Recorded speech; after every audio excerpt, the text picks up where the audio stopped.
Tanggap daw ni dating Pangulong Joseph Estrada na nasa katunggaling partido ang inaanak niyang si Grace Poe. Wala raw siyang sama ng loob sa anak ng yumaon niyang matalik na kaibigan na si Fernando Poe Jr., FPJ. Handa raw niyang ikampanya si Grace Poe. Nakatutok si Sherian Torres. Sanggang dikit, matalik na magkaibigan, sa tunay na buhay, sa pelikula at maging sa politika.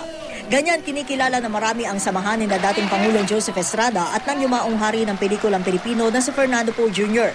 Kaya naman marami nagtaka kung bakit tumatakbo ngayon ang anak ni FPJ sa kalabang koalisyon ng partido na ERAP. Bagamat guest candidate din siya sa una, sinabi ni Grace Poe na sa Team Pinoy Kick-Off Rally siya sasama at hindi sa una proclamation rally na gagawin din sa parehong araw.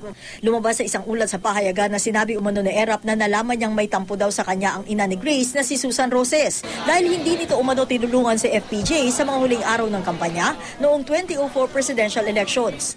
Pero kanina sinabi ni ERAP na wala raw siyang alam na tampuhan nila ni Susan Roses. Wala rin daw siyang tampo sa inaanak na si Grace. Kung ano yung mahal ni FPJ, mahal ko rin. Lalo na ngayon, wala na siya. Wala namang ibang tutulong pa sa mga mahal niya.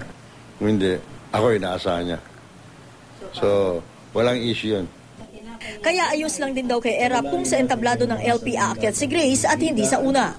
As far as that is concerned, that's not an issue. Whether she goes to our stage or goes to our rally or not, I support her. Wala pong kayong sama ng Wala. Bukas daw magkikita sila ni Grace, sabi ni Estrada. Susubukan daw niyang hilingin ditong sanay umakyat din sa entablado ng una para mangampanya. Tinangkaring kuna na pahayag ng GMA News si Grace Poe pero tumanggi muna siyang magpa-interview. Pero nauna na niyang sinabi sa GMA News na sasama daw siya sa LP Proclamation Rally dahil nauna daw itong nagpasabi sa kanya. Sherian Torres, Nakatutok, 24 Oras.